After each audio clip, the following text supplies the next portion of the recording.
پیارے بچوں، آپ کو کتابوں کی کہکشاں میں خوش آمدید۔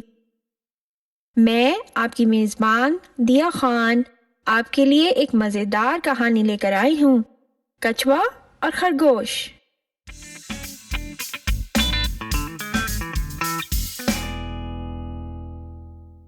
ایک کچھوے اور خرگوش میں بڑی دوستی تھی۔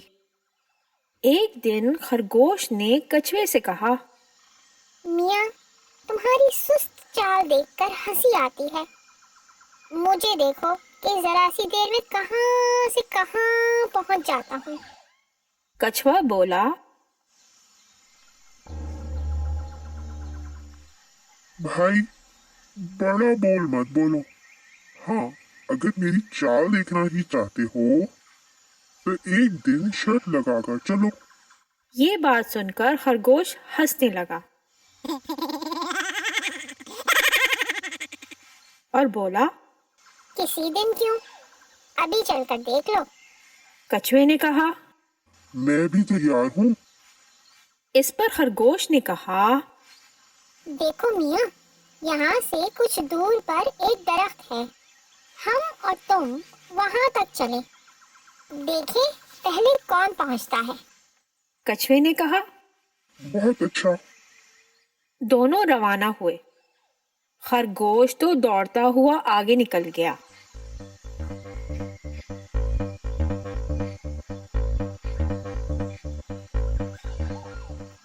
اور کچھوا آہستہ آہستہ چلنے لگا۔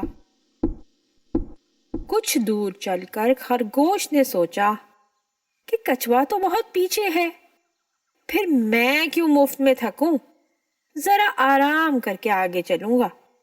یہ سوچ کر ایک پیڑ کے نیچے سو رہا۔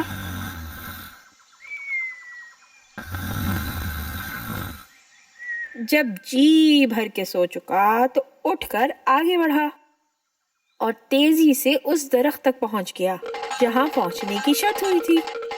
دیکھا تو کچھوا وہاں پہلے سے ہی موجود ہے۔ بڑا حیران ہوا اور پوچھا، اتنی جلدی یہاں کیسے پہنچ گئے؟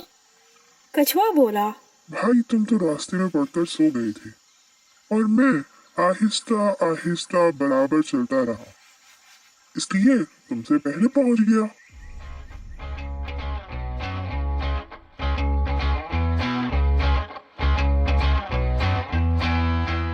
پیارے بچوں، اس کہانی سے ہمیں یہ سبق ملتا ہے کہ مستقل آگے بڑھتے رہنا ہی کامیابی کی ضمانت ہے، چاہے آپ کتنا ہی آہستہ بڑھیں۔